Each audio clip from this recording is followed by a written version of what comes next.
bendecimos, te glorificamos. Te damos gracias, Señor, por esta noche, mi Dios, por la alabanza, por todo lo que nos permites hacer confiados en ti, Señor. Te pido, Señor, en esta noche que, como siempre, tu gracia no nos falte, Señor. Como siempre, tu favor esté al alcance de nuestro corazón. Que podamos siempre alcanzar tu misericordia, tu gracia, Señor, y hemos venido en esta noche, Señor, porque entendemos que tu palabra, Señor, es nuestra vida. Por medio de ella, Señor, crecemos, aprendemos y somos formados a la imagen, Señor, de tu Hijo. Cada uno de nosotros te necesitamos. Tu palabra, Señor, es fiel, es justa, es perfecta, pero también sabemos que es poderosa, Señor, y tu palabra no depende del predicador ni del maestro, depende de ti, Señor. Te queremos pedir, Señor, que esta palabra, así como abrimos el corazón a la semilla que tú vas a sembrar en esta noche, que sea tu mano, Señor, tocando nuestras vidas. En el nombre de Jesús. Amén. Quiero que me acompañen, por favor, al libro de Segunda de Pedro. En esta noche voy a estar hablando bajo el tema la diligencia del cristiano. La diligencia del cristiano. Todavía estamos en la serie La vida práctica del cristiano. Y hoy les vamos a hablar, o les voy a hablar, la diligencia del cristiano. Vamos a leer los textos del verso, estoy en Segunda de Pedro 1, los versos 3 en adelante.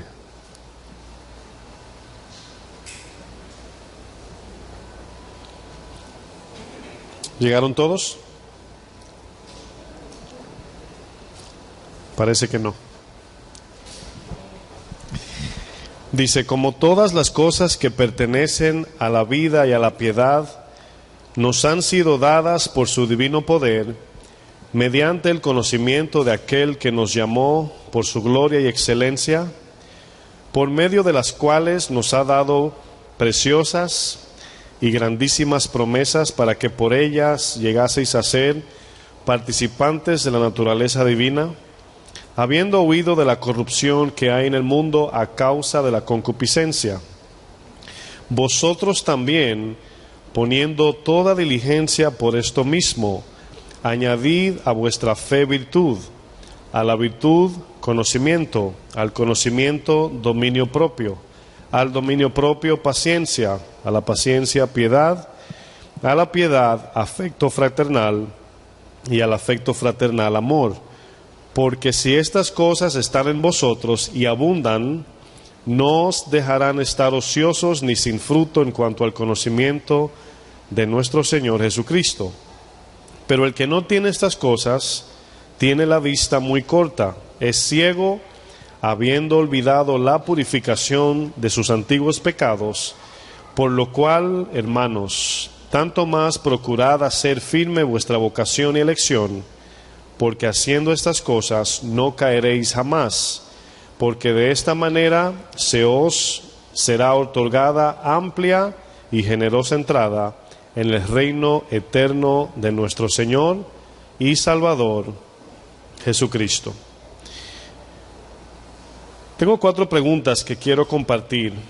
Son las siguientes para usted meditarlas. ¿En qué debe el cristiano estar ocupado cada día? ¿Cuál es la ocupación del cristiano de cada día?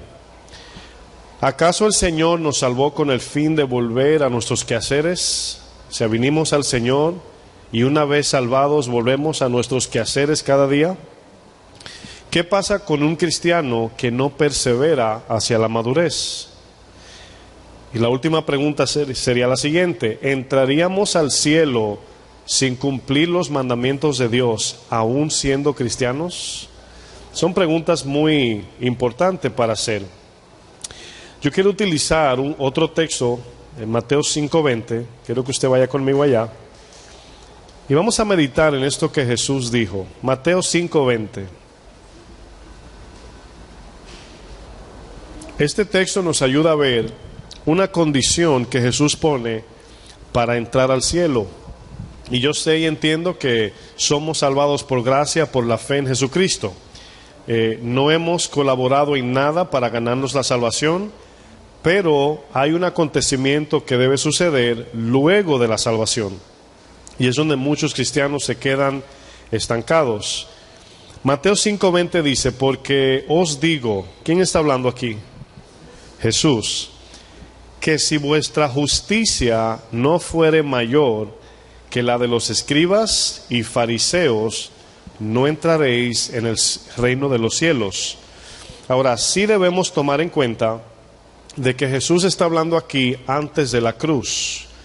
Esto quiere decir que nadie tenía la capacidad de vivir en este tipo de justicia que el Señor está exigiendo sin primero no haber nacido de nuevo. Eso lo entendemos. Pero Jesús está diciendo que si no vivimos en la justicia de los 10 mandamientos, conforme a Dios, no entraremos al cielo.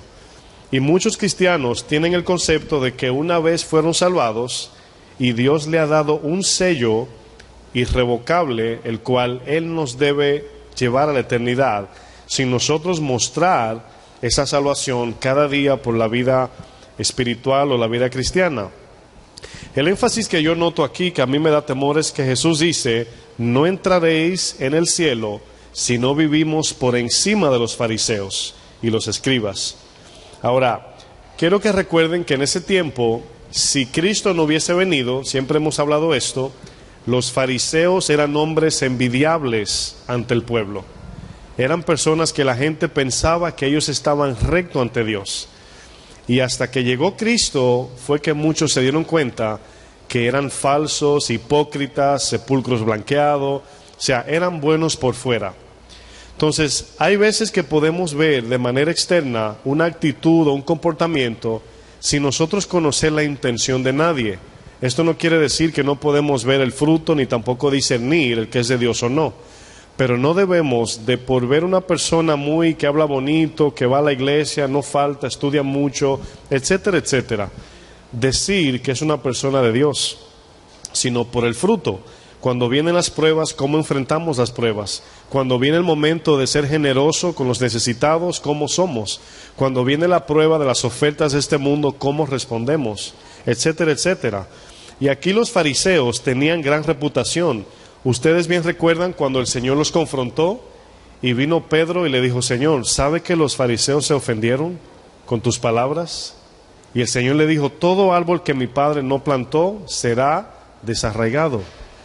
Entonces, ellos tenían una perspectiva de los fariseos de que eran hombres de Dios. De manera externa decían, wow, como cuando vieron al joven rico, dijeron, si el joven rico no entra, dijeron los discípulos, ¿quién será salvo? Entonces, notamos que no es bajo el sacrificio humano, sino bajo el poder de Dios, porque Jesús dijo, para el hombre es imposible, pero para Dios no, porque para Dios no hay nada imposible.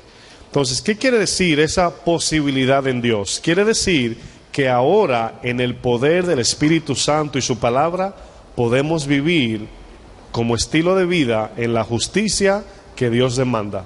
¿Cuántos están de acuerdo con eso? Vamos a pensar en los requisitos de Dios. Un error muy grande que cometemos es que cada cabeza es un mundo, ¿verdad? Y cada cristiano tiene un concepto personal de Dios.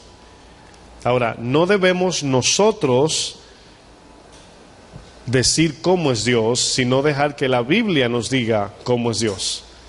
Por ejemplo, vamos a hacernos la siguiente pregunta. Quiero hacer una pregunta a ustedes. ¿Qué es Dios primero? ¿Amor, santo o justo? ¿Quién me dice?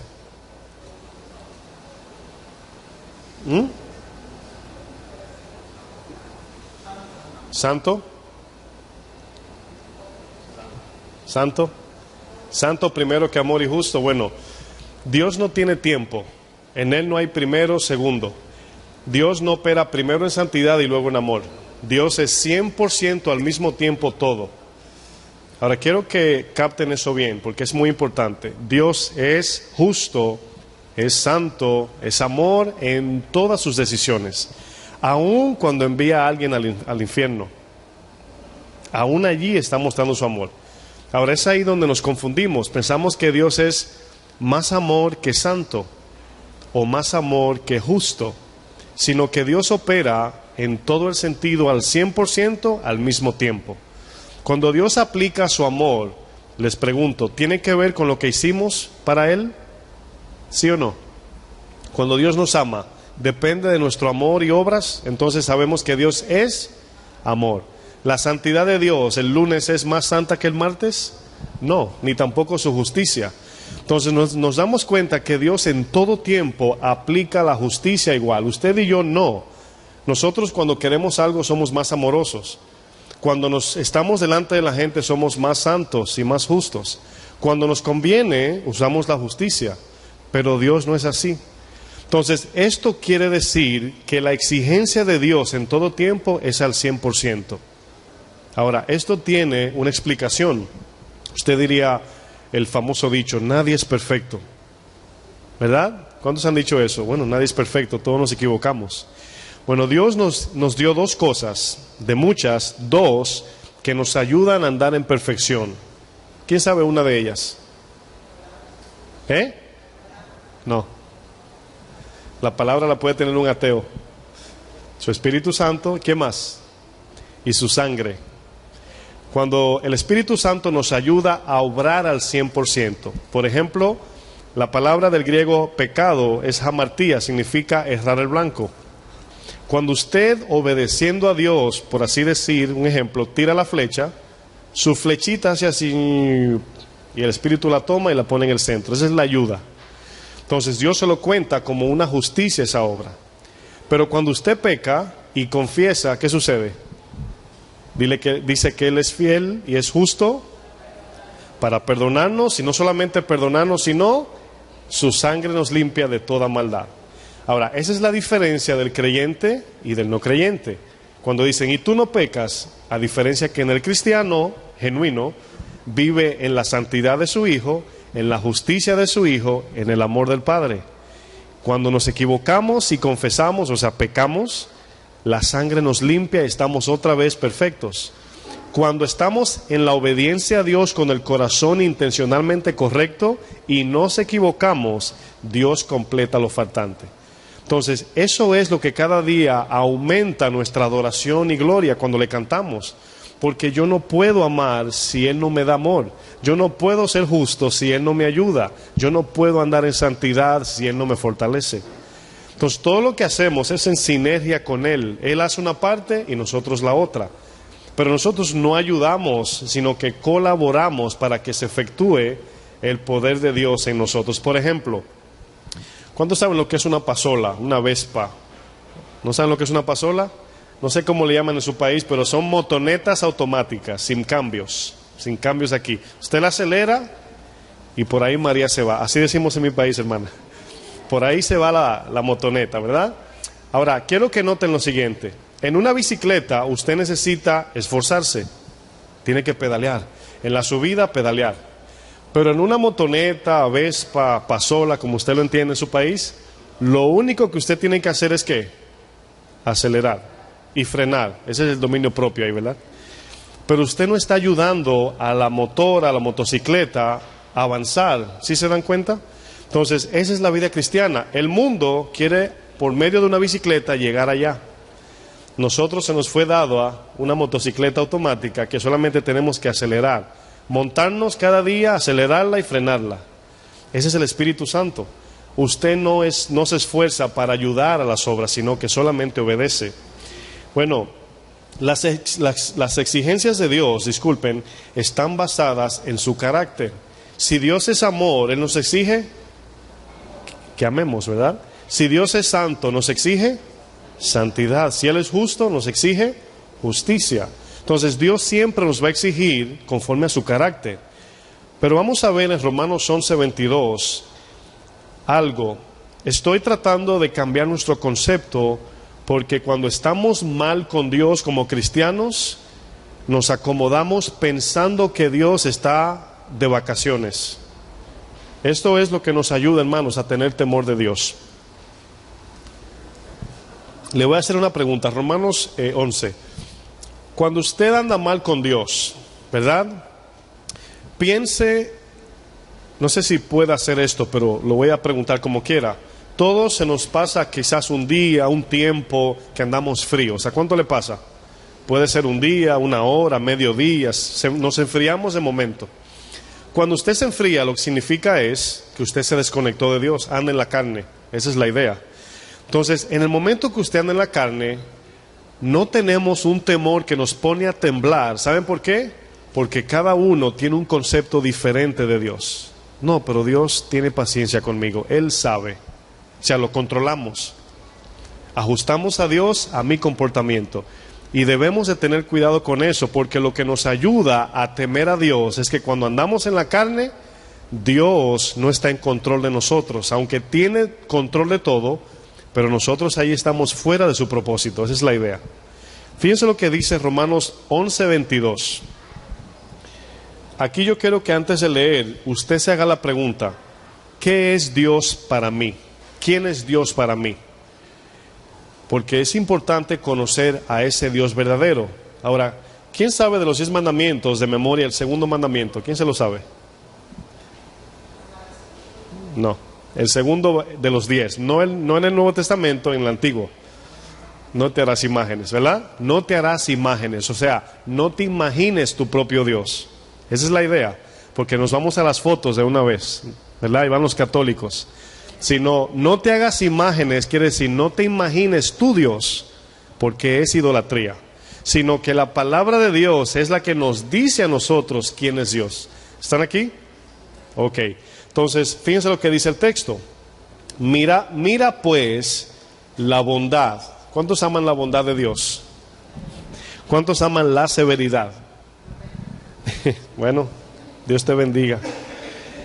La bondad y la severidad, o sea, los dos extremos del carácter de Dios. Ahora, Dios cuando actúa, no está actuando en su corazón con menos amor cuando aplica severidad.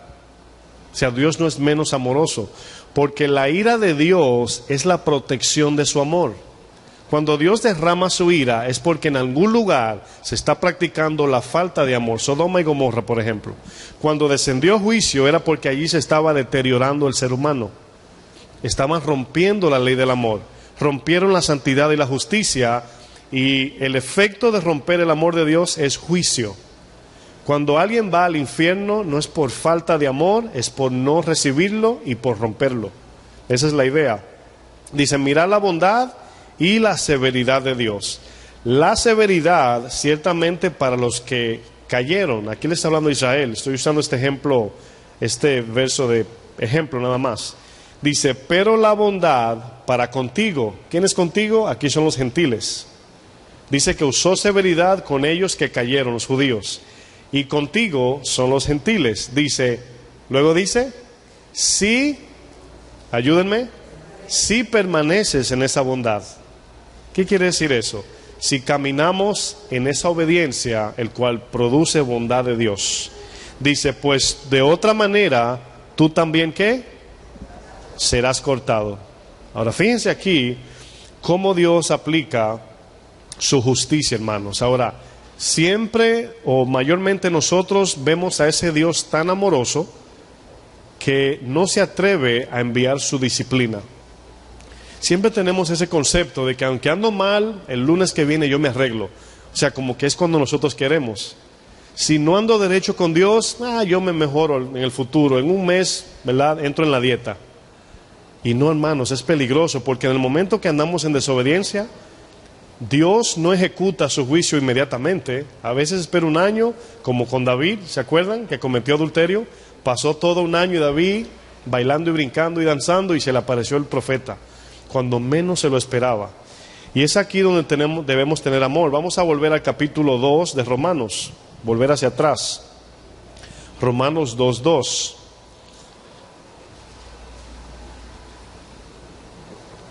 La idea de esta introducción tiene que ver con nosotros cada vez más tener más temor cuando andamos fuera del propósito de Dios o de la obediencia.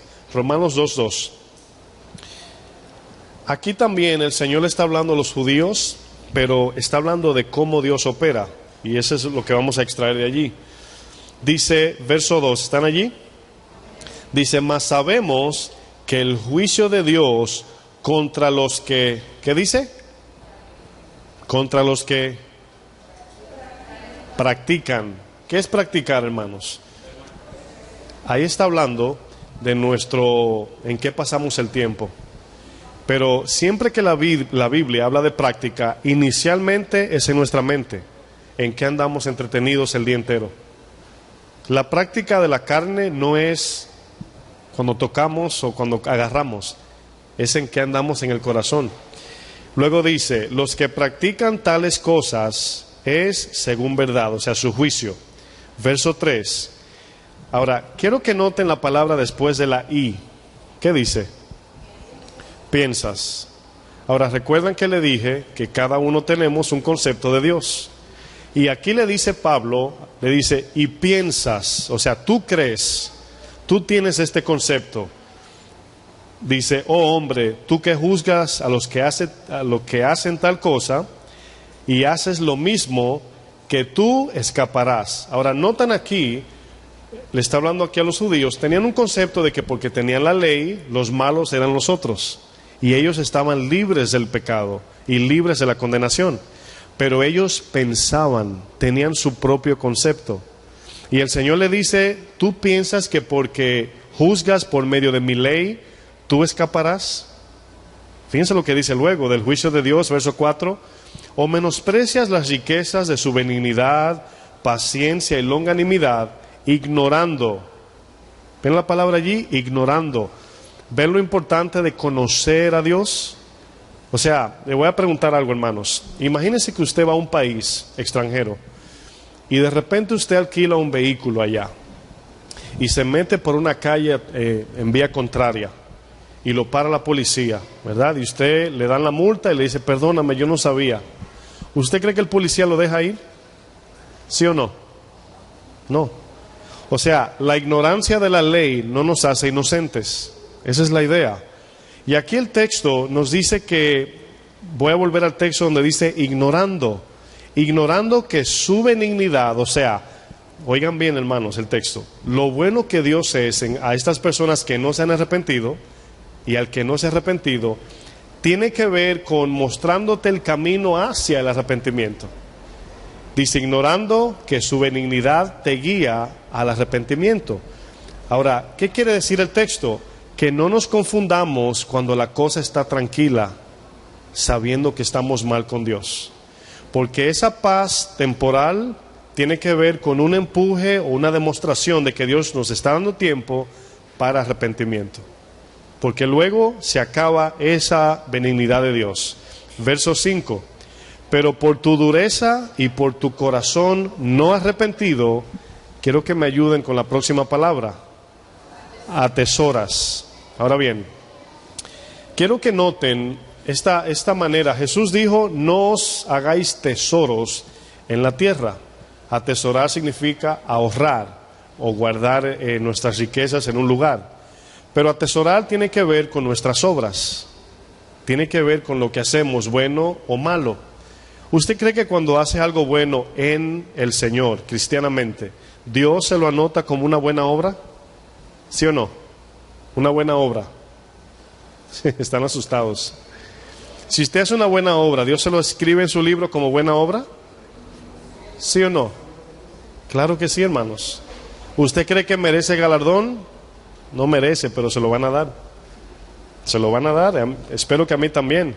Dice, atesoras para ti mismo ira para el día de la ira y de la revelación del justo juicio de Dios, el cual, ¿qué dice? Pagará. Esas son las palabras que quiero que la tomen en cuenta. Pagará cada uno conforme a ¿qué? A sus obras, sean buenas o sean malas. Dice el texto 7, vida eterna a los que perseverando en bien hacer. O sea, usted y yo, hermanos, como cristianos, debemos de crecer, aunque sea un hilo, pero hacia arriba siempre, de las buenas obras en Dios. No podemos decrecer, tenemos que crecer, progresar. Siempre hacia adelante, aunque sea lento, poco, pero hacia adelante. ¿Están aquí? ¿Están aquí? No tengan miedo, que Dios es bondadoso, hermanos. Aunque es severo, es bondadoso también. Dice, vida eterna a los que perseverando en bien hacer, buscan gloria, honra e inmortalidad. ¿Notaron la palabra buscar? En esto debemos estar ocupados, en buscar esto. Verso 8, pero ira y enojo a los que son contenciosos. O sea, los que discuten por no obedecer a Dios y siempre están con su corazón indeciso. Y no obedecen la verdad, sino que obedecen a la injusticia. Tribulación y angustia sobre todo ser humano que hace ¿qué? Lo malo, al judío primeramente y también al griego, o sea, a todos. Pero gloria y honra y paz a todo el que hace lo bueno, al judío primeramente, también al griego, porque no hay acepción de personas. Es aquí donde debemos entrar, hermanos, en el entendimiento de que la salvación fue dada con un propósito. La salvación del cristiano no es, eres salvo, gloria a Dios y vas camino al cielo. Claro, esa es la esperanza. Pero nosotros perseveramos en esas salvaciones por medio de las buenas obras, sirviendo al necesitado. ¿Cuál es la diferencia de un cristiano que fue salvado, que no sirve a Dios, y un no cristiano? ¿Qué diferencia hay, hermanos, en este mundo? Piense usted bien. Ninguna. El mundo lo ve igual, pero la gente ve por nuestras obras que somos de Cristo. La salvación no fue un regalo simplemente para nosotros guardar esa salvación y quedarnos allí. Si no estamos haciendo algo para Dios, hay que examinarse. Hay que examinarse. Efesios 2:10. Solamente estoy en la introducción.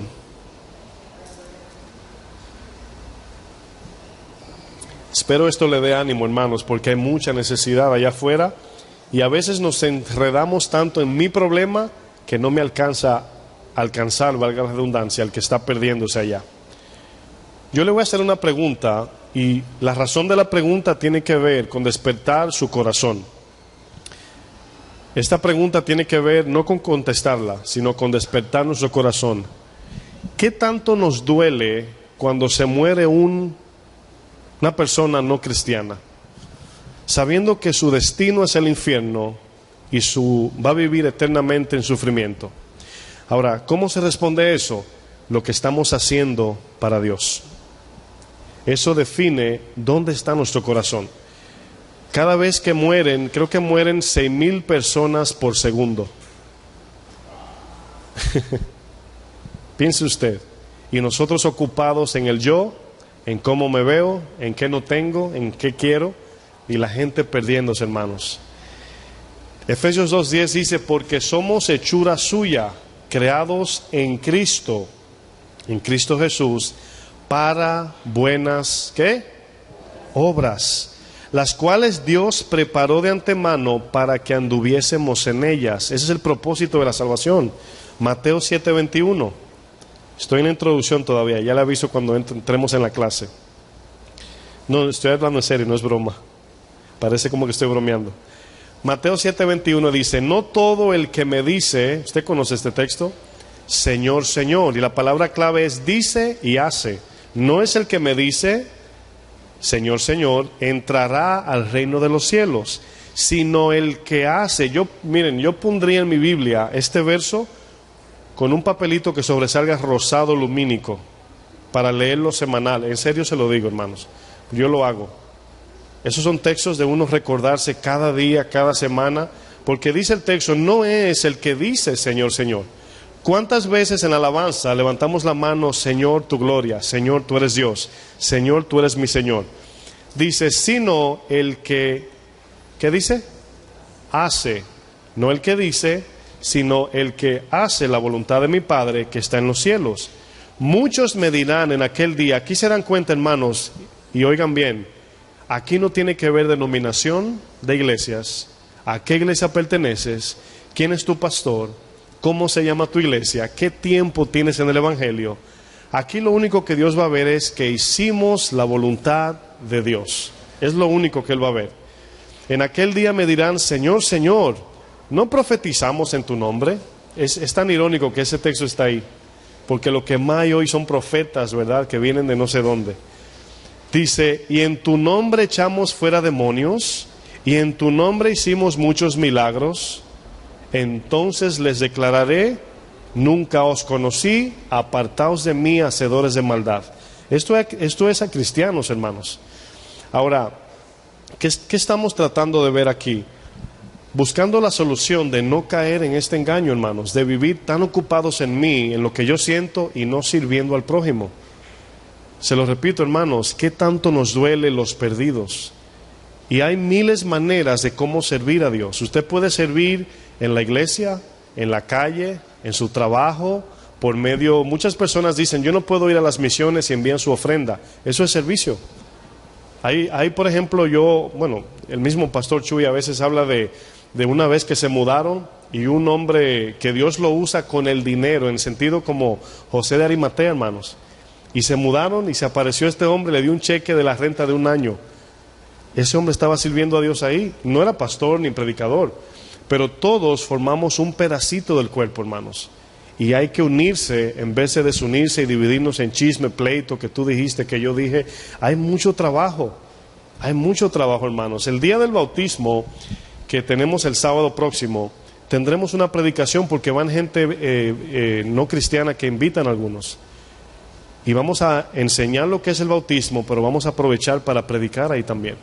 Es buscar todos los medios para alcanzar al perdido. Pero no solamente es la predicación, sino nosotros en cada lugar, siendo esa luz prendida en medio de tanta tiniebla. Amén. Vamos a volver a 2 de Pedro, el texto inicial. Vamos a buscar ahora la solución de cómo no andar en ocio espiritual.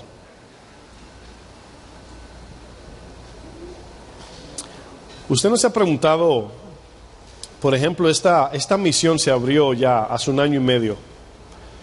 Y yo siento que el Señor tiene esta obra paralizada. Así me siento, frenada. Porque nadie quiere servir. Nadie quiere extender la mano. Y cuando digo nadie, no digo todos, pero no hay como esa entrega, Señor, lo que tú digas, aquí estoy. Y en este Queens, por aquí, ustedes que viven aquí, saben la necesidad que hay. La hermana María sabe. Los predicadores hablando de cosas falsas, pidiendo dinero y la gente perdiéndose. No le hablan de cambiar el carácter, de parecerse a Cristo. Y nosotros estamos ocupados en nosotros. Y si ustedes notan, somos los mismos y la mitad de aquí son del Bronx. Entonces, Dios es lo que mi corazón siente. No ha dado crecimiento aquí porque no estamos preparados para recibir más gente. Porque no hay servicio, no hay un corazón entregado a Dios, al servicio. Vamos a ver los ejemplos aquí. ¿En qué debemos estar ocupados para crecer, hermanos? Verso 3, 2 de Pedro 1. Dice, como todas las cosas, quiero que lean conmigo, que pertenecen a la vida y a la piedad. Y luego dice, nos han sido dadas. ¿Qué quiere decir eso, hermanos? Que si usted está parado en la cuesta arriba y usted dice, wow, está muy inclinada, ya Dios te dio tu motora. Móntate y acelera. Esa es la idea, hermanos. Ya Dios te dio el vehículo para poder subir lo imposible. Ya tenemos lo necesario para la vida, y aquí es espiritual, y la piedad. Aquí la vida espiritual, pero la piedad habla de la virtud y la total devoción a Dios, total entrega de cada día, crecer en conocer a Dios, acercarme más a Dios. ¿Dónde está mi vida con Dios? ¿Cómo paso tiempo con Dios? ¿Qué tanto conozco de Dios? Eso es lo que Dios quiere ver. Jeremías 9:23, no tienen que buscarlo, dice, así dijo Jehová, no se alabe el sabio en su sabiduría, ni el valiente se alabe en su valentía, ni el rico se alabe en sus riquezas, mas alábese en esto el que se hubiere de alabar, en entenderme y conocerme que yo soy Jehová, que hago misericordia, juicio y justicia en la tierra, porque estas cosas quiero, dice Jehová, que lo conozcan a Él. ¿Cómo conocemos a Dios? Por medio de la obediencia. Cada vez que usted obedece la palabra, Dios se va manifestando más y más. Nadie, nunca, jamás, ni en el pasado, ni en el presente, ni futuro, conocerá a Dios por leer la Biblia. Nadie. Usted tiene que escudriñarla y llevarla aquí. Cuando la pone por obras, Usted dice que el mundo ve a Cristo en usted y usted conoce a Dios por medio de la obra. Yo le hago esta pregunta. ¿Cuántos se saben de memoria por lo menos 10 versos bíblicos?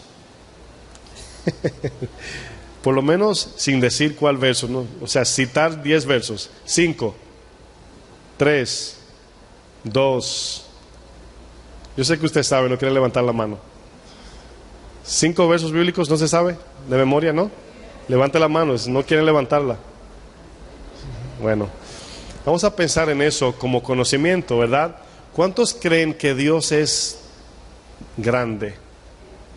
¿Cuántos creen que Dios es el más poderoso?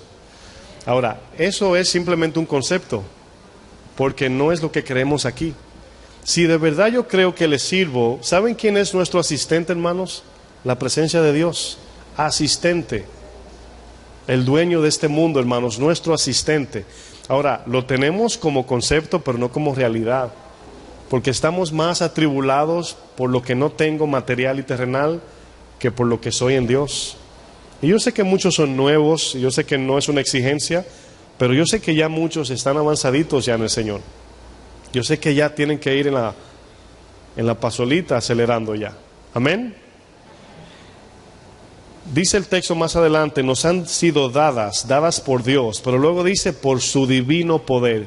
Si usted raya su Biblia o toma notas, ponga el primer divino. Ahí está la primera parte, divino, es poder divino. Ahora el texto nos dice que lo que hemos recibido de Dios y lo que somos fue la obra divina de Dios, el poder de Dios. Su Espíritu Santo nos dio ¿qué? Vida, nos dio la vida, Efesios 2. Dice, mediante el conocimiento de aquel que nos llamó por su gloria y excelencia. Y aquí vemos que usted y yo conocimos a Dios en fe. Ese es el primer paso de la salvación. Cuando usted conoció a Jesucristo la primera vez, usted no lo conoció en imagen, en intelecto, sino fue una unión de parte de Dios y su aceptación en fe. Acepto al Señor como mi único Salvador. Pero allí comenzó la relación, así como una pareja que se ve en amor a primera vista, y ese día comienzan a conocerse para el día de la boda. Entonces ahí es donde podemos nosotros ver que comenzamos con esa relación con Cristo. Lo estamos cada día ¿qué? Conociendo. ¿Están aquí? Poco a poco. ¿Por medio de qué? De la palabra. Ya Él se dio a conocer por su palabra. Ahora, ¿qué tan rápido lo podemos conocer? Eso va a depender de nosotros. ¿Qué tanto nos entreguemos? Aquí vemos, más adelante dice el texto, verso 4, por medio de las cuales nos ha dado, preciosas y grandísimas, ¿qué? Promesas. ¿Cuáles son esas grandiosas y grandísimas promesas, hermanos? Vamos a ver lo que dice el verso más atrás. Dice que el Señor, me estoy devolviendo a unos puntos, dice, nos llamó por su gloria. La palabra gloria, del griego doxa, significa el esplendor y su grandeza. No hay nada que nosotros podamos ver más esplendoroso y grandioso que Dios. No hay nada, absolutamente nada. Eso es número 1 para tomar en cuenta. Número 2, su excelencia. Su excelencia habla de su entereza moral, de su virtud, de su perfección. O sea, Dios es lo mejor de todo y sobre todo. ¿Están aquí? Ahora bien, cuando conocemos a ese Dios que es rico, que es poderoso, es el más grande, es eterno, y nos da promesas, hermanos, ¿qué usted cree que nos espera? ¿O le espera a aquellos fieles que sirven a Dios? ¿Usted cree que es pequeño lo que nos espera? Quiero que por un momento deje eso cocinarse en su cabeza. Dios eterno, el que creó todo lo que usted puede tocar, nos ofrece promesas por nuestra fidelidad. Y estamos todavía batallando con esa, ¿me entrego del todo o solamente la mitad? Un poquito mañana, un poquito pasado. Y por esa razón, cuando el Señor le preguntó, sígueme, dije, ay, permíteme decir adiós, te quedaste, sígueme. Permíteme primero, sígueme. Así era Jesús, porque Jesús veía que no estaban interesados en seguirle. Querían lo que él daba, pero no lo buscaban a Él. Se fijan que no lo preguntó 2 veces. Claro, Él lo puede hacer porque es Dios. Pero cuando le dijo sígueme, le dijo primero permíteme, le dice tú no eres digno, sígueme. Y comenzó así hasta que solamente le siguieron algunos. Muchos le siguieron dentro de los apóstoles, pero le siguió una buena cantidad, como Nicodemo, José de Arimatea, Marta, María, etcétera. Muchos le siguieron, pero del montón, pocos. De los miles, pocos. Verso 4 voy a retomar, dice, por medio de las cuales nos ha dado preciosas y grandísimas promesas. Y aquí las promesas, hermanos, tienen que ver con la eternidad y la vida en Cristo. Tiene que ver con todo aquello que Dios nos promete por medio de su palabra. Vida eterna, hermanos. ¿Qué más que vida eterna? O sea, inmortalidad eterna. Sin dolor, no solamente sin dolor, sino con un gozo extremo. Viviremos con aquel que nos creó y nos compró eternamente. Para usted ver un famoso tiene que hacer filas o cola, como dicen algunos. En aquel día lo tendremos para todos al mismo tiempo, hermanos. Usted no tendrá que hacer una fila para verlo, sino que le va a mencionar. ¿Saben lo que yo hago a veces? Cuando usted haga eso a solas, le va a impactar. Imagínese a Dios mencionando su nombre. Vamos a practicar eso. Cierren sus ojos por un momento. Vamos a practicar esto. Piensen en Dios, llamarlo por su nombre, el nombre terrenal. Piensen en eso. Que te diga así, ¿verdad? Por ejemplo, Alfredo, Scarling, Isaac, María, Alex. Que el Señor te llame por tu nombre. ¿Se imaginan ese día, hermanos? Cuando usted tenga tiempo en su casa, imagínese el Padre Eterno llamándote por tu nombre. Y dice que tendremos un nombre nuevo en aquel día. Aquí vemos, hermanos, que las promesas de Dios, voy a dividirlo en 3 partes. La primera parte habla del poder de Dios. El poder de Dios, por medio de su poder, nos dio vida. Dice que nos dio lo que pertenece a la vida y a la piedad. Y la piedad, la vida habla de la aptitud, la vida es la capacidad, y la piedad es la actitud, es el carácter. Aptitud es la capacidad, actitud es nuestro carácter. Tenemos ya la vida natural de Dios, pero debemos nosotros andar en el carácter de Dios. Eso es lo que vamos a ver en un momento. La segunda parte es el conocimiento de Dios, su gloria y excelencia. Cuando vemos el que ofrece, hermanos, nos ponemos contentos. Si yo le digo, les tengo un regalito, ¿verdad? Usted dice, bueno, será un chocolatito, una galletita, una camisa. Pero si Donald Trump le dice, te tengo un regalito, ¿cómo se siente? Por pequeño que sea, es mucho. Porque quien lo dijo hace la diferencia. Y si Dios prometió, siendo Dios glorioso y excelente, es para dar la vida por el Señor al servicio. Es lo que Dios está pidiendo. Punto 3, las promesas. Aquí vemos que su gloria y excelencia revela su promesa. Vimos su poder, su conocimiento, o sea, lo conocimos, y luego las promesas. Dios nos dio vida por medio de su poder divino. Dios se reveló a nosotros por medio del Hijo. Dios nos hizo participantes de su promesa por medio del Hijo también. Pero la pregunta es, hermanos, ¿cómo llegamos a ser participantes de la naturaleza divina? ¿Cómo ejercer el carácter de Dios? Quiero leer el verso 5. Antes de leer el verso, quiero darle 2 puntos. Son las 2 partes esenciales para poder andar en el Espíritu o para poder andar en fidelidad a Dios. Número 1, huir de la corrupción de este mundo. Si usted no se niega, nunca podrá servir a Dios de manera fiel. Si no se niega, no podrá, porque tendría 2 relaciones. Dice la palabra que el que quiere hacerse amigo del mundo, se constituye enemigo de Dios. Y segundo, ser diligentes en crecer y madurar. Huir del mundo o de la corrupción de este mundo, crecer en la madurez, crecer, o sea, ser diligentes en crecer, y madurar. Ahora, si ustedes notan los textos que hemos leído, ¿cuántos cuando oran dicen, Señor, ayúdame? ¿Cuántos dicen eso? Ahora, Dios dice en este texto que ya Él nos dio todo lo que pertenece a la vida y a la piedad. Ya lo dio. Y a veces es bueno decirlo, Dios ayúdame, porque nos hace dependientes, pero no con el concepto de que Él no nos ha ayudado. Ya nos dio lo necesario. El verso 5 es donde viene el compromiso y es donde vamos a la madurez. ¿Cuántos quieren madurar? Yo también quiero madurar, hermano. Es lo que más pido cada día. Verso 5 dice, vosotros también. Ahora, también significa que como ya Dios nos dio todo para vivir como cristianos, nosotros también. Ahora, ¿se acuerdan el ejemplo de la bicicleta y la motoneta? En la bicicleta es como vivíamos antes, pedales y pedales sin cadena. No íbamos a ningún lado y era por esfuerzo humano. Pero Dios nos regaló una motocicleta ahora. Y lo único que tenemos que hacer es montarnos y acelerar. El poder de lo que te va a mover es el Espíritu Santo, no eres tú. Pero sí debemos de negarnos en la dirección contraria, ir contracorriente. Vosotros también poniendo toda diligencia. ¿Qué quiere decir diligencia? En términos simples, afán. En vez de afanarnos por las cosas de este mundo, afanarnos por conocer a Dios.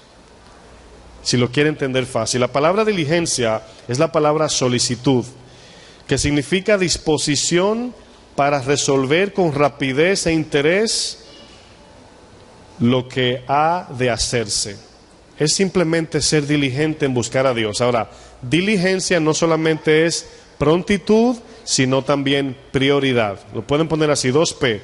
No solamente prontitud, sino prioridad. Debe Dios estar siempre primero. Dice, poniendo toda diligencia por esto mismo, y viene la otra palabra, añadid. ¿Qué significa añadir? Ahora, esto es lo más increíble. Voy a ver si lo puedo ejemplificar.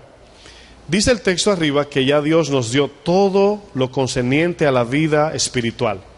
Si antes en el mundo yo no perdonaba, ahora tengo la capacidad de perdonar. Ya está allí.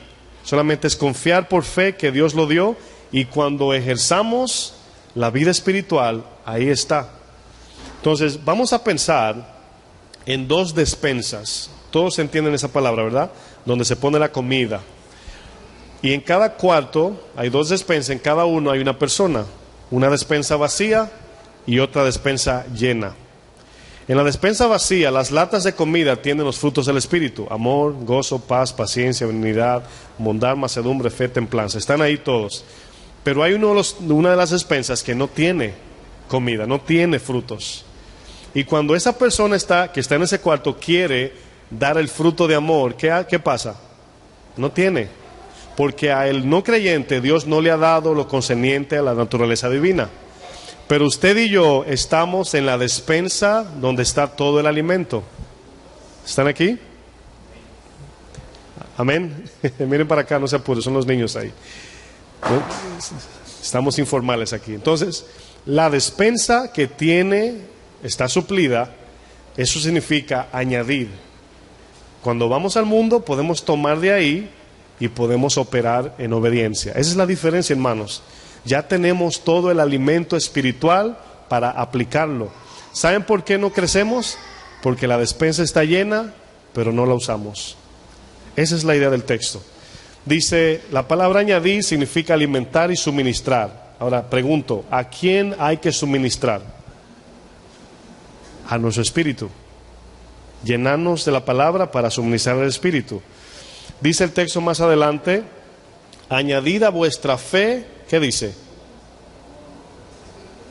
Ahora, notan que la plataforma es la fe.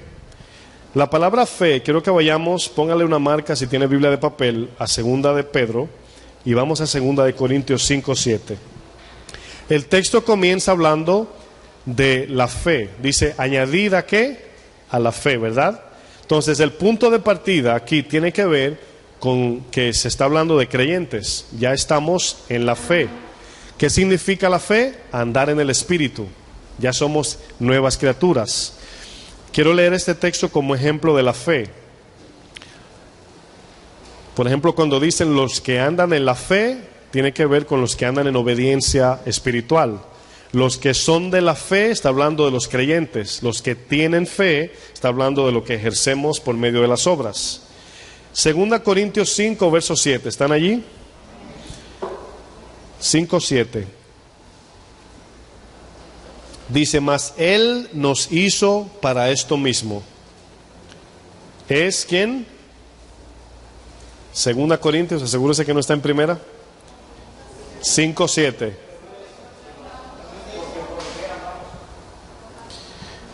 Oh, ya sé por qué, no, perdón. 5. Fue que puse, en vez de 5, puse 7. ¿Me disculpan? Apliquen los frutos ahí. 5, ¿verdad? Ok. ¿Todavía me aman? Amén. Dice, mas el que nos hizo para esto mismo, ¿quién es? Dios. Ahora sí. Quien nos ha dado las arras, ¿verdad? Del Espíritu. Y luego dice el 6. Así que vivimos confiados siempre. Y sabiendo que entre tanto que estamos en el cuerpo, estamos ¿qué? Ausentes del Señor. Ahora, no vemos al Señor así de manera evidente. Tenemos que andar en la palabra para andar alineado al plan de Dios en este mundo. Ahora sí, el verso 7. Porque por fe andamos, no por vista. Ahora, la ausencia del Señor simplemente es corporal. Pero andamos por fe porque Él habita en nosotros. Esa es la idea del texto. Verso 8. Pero confiamos y más quisiéramos estar ausentes del cuerpo y presentes al Señor. Por tanto, procuramos también, o ausentes o presentes, serle agradables. Verso 10. Porque es necesario que todos nosotros comparezcamos ante el tribunal de Cristo, para que cada uno reciba según lo que haya hecho mientras estaba ¿dónde? En el cuerpo, sea bueno o sea malo. Y aquí está hablando del servicio, lógicamente. El tribunal de Cristo no es como el trono blanco. Está hablando aquí ya, dependiendo de la entrega en el servicio a Dios, recibiremos galardones. El que sirvió fielmente, vamos a decir, de 5 devolvió 5. Dios le dijo, buen siervo fiel, recibirá un galardón. No sabemos lo que es, pero porque viene de Dios, sabemos que es ¿qué? Bueno, ¿verdad? Bueno, volvemos a 2 de Pedro para ir terminando. 2 de Pedro, verso 5. Dice, por esto mismo, añadid a la fe virtud. Ahí estamos. ¿Qué significa virtud? Ahora, quiero que noten, hermanos, quiero que pongan atención.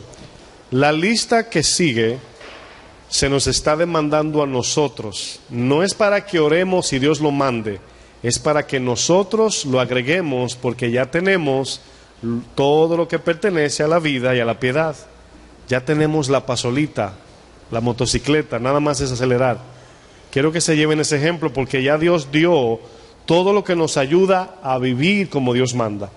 Virtud significa ser perfectos según los mandamientos de Dios, y también significa entereza moral. Ahora, ¿qué quiere decir?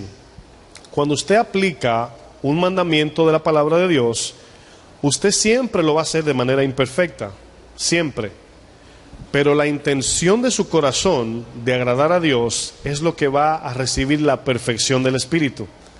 Si usted hace las cosas por hacerla, Dios sabe si lo hizo para Él o si lo hizo para usted. Él sabe si lo hizo por competencia o por glorificarlo a Él. No es el hecho, es donde se origina el hecho.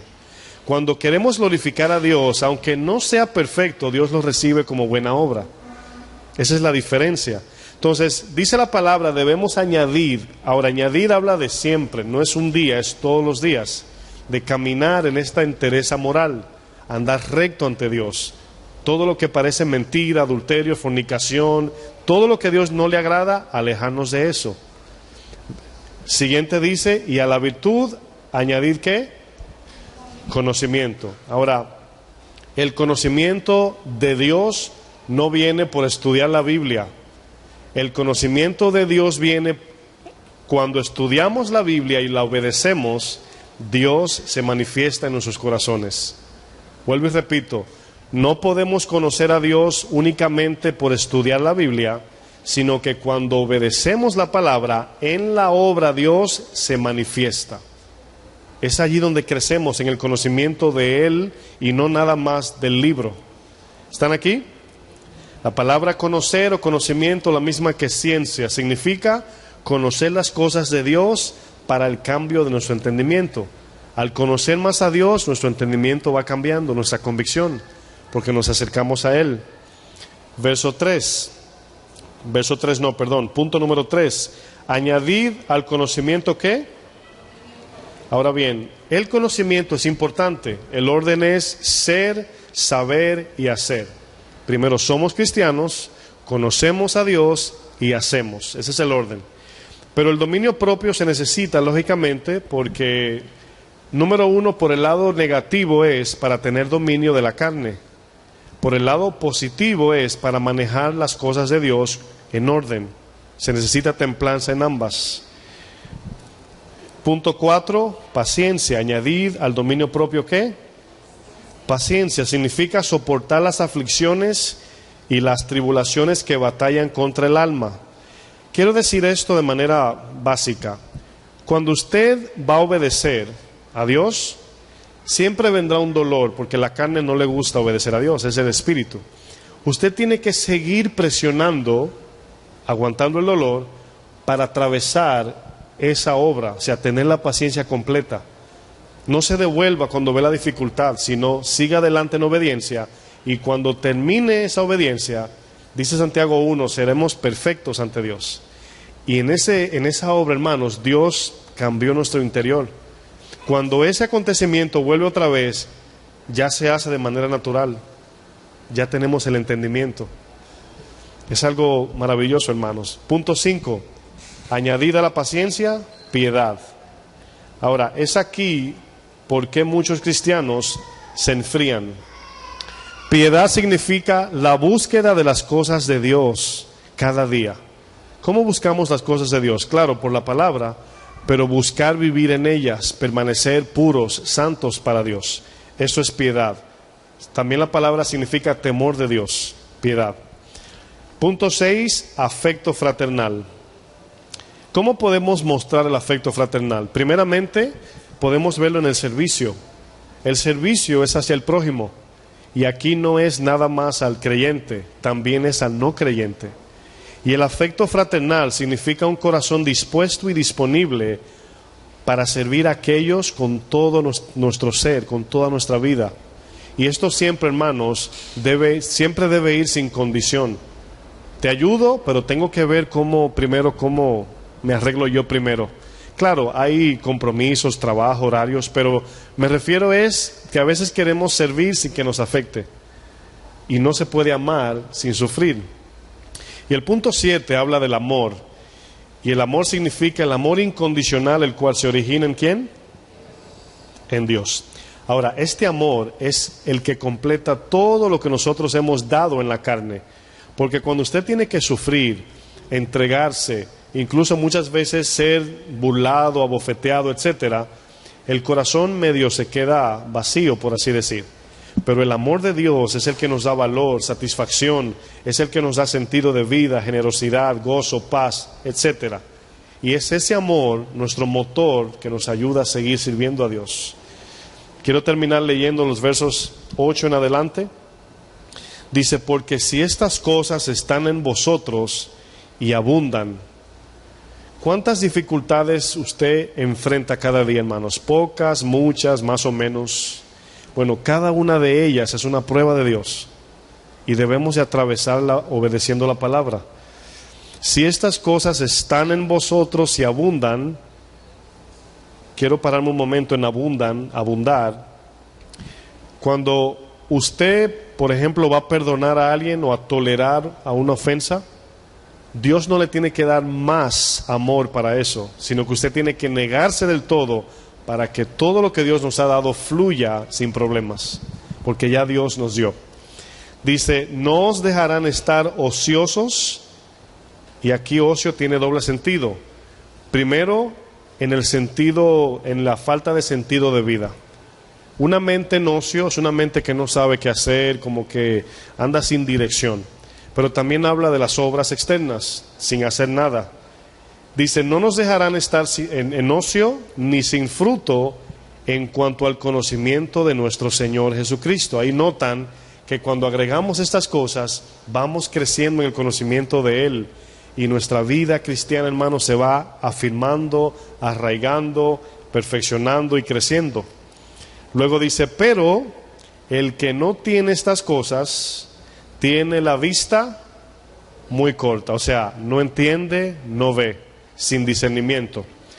Luego dice, es ciego, y está hablando aquí espiritualmente, habiendo olvidado la purificación de sus antiguos pecados, y aquí habla de la salvación inicial, cuando usted vino a Cristo, por lo cual, hermanos, tanto más, procurad hacer firme vuestra vocación y elección, porque haciendo estas cosas, ¿cuáles cosas?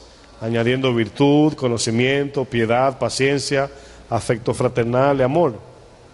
Dice, haciendo estas cosas, ¿dónde ando?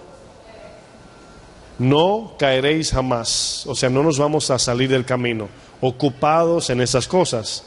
Porque de esta manera, y aquí viene el galardón, os se otorgará amplia y generosa entrada en el reino eterno de nuestro Señor y Salvador Jesucristo. ¿Se acuerdan el texto de Mateo 5:20? Que si vuestra justicia no es superior, no entraremos al cielo.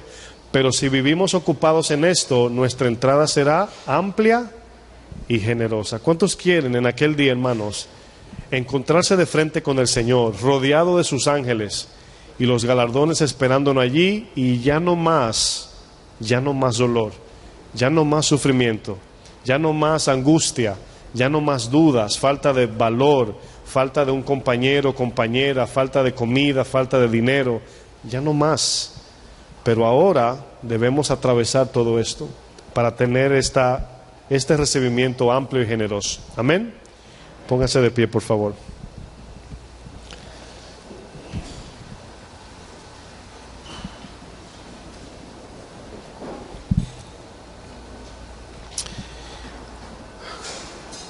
Gloria a Dios. Tomemos unos minutos sin distraernos para dejar que el Espíritu Santo nos ayude a asimilar esto que hemos aprendido.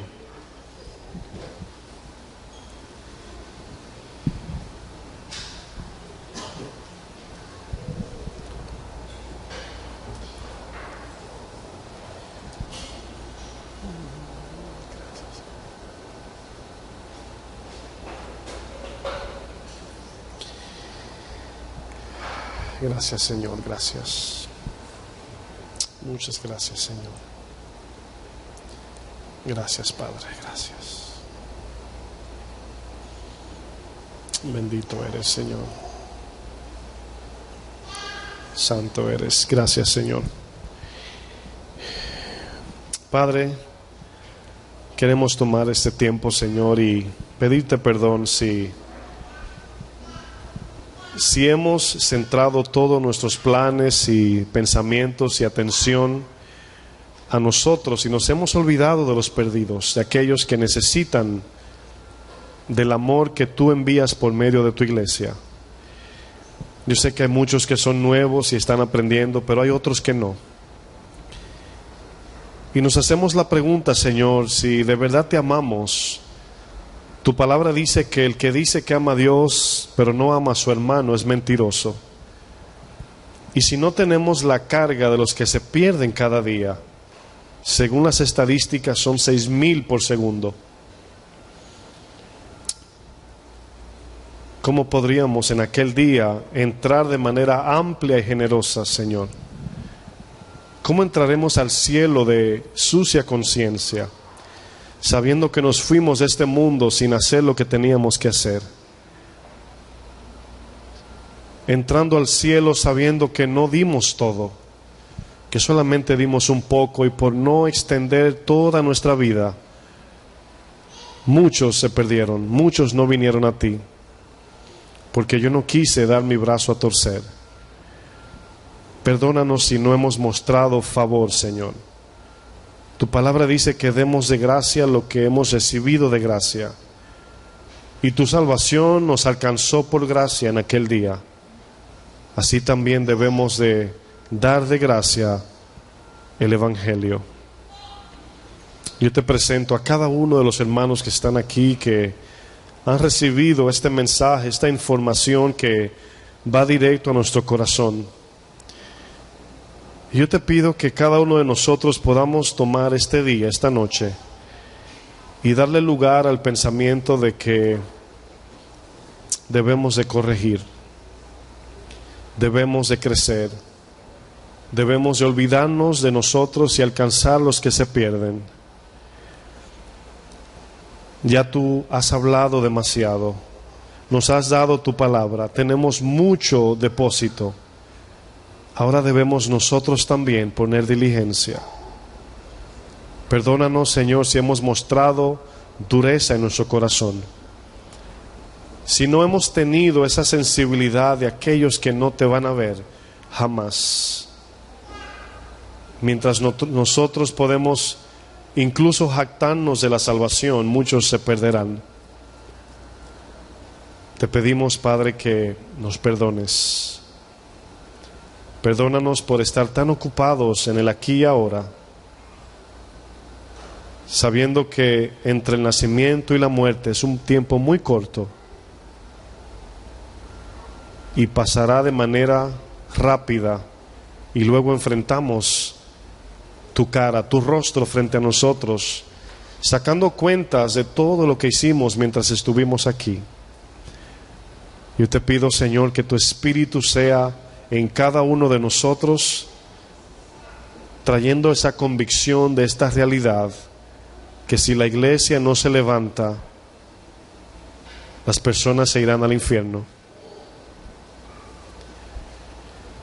Fortalécenos, Señor, en tu gracia, en el nombre de Jesús. Dios le bendiga, hermanos.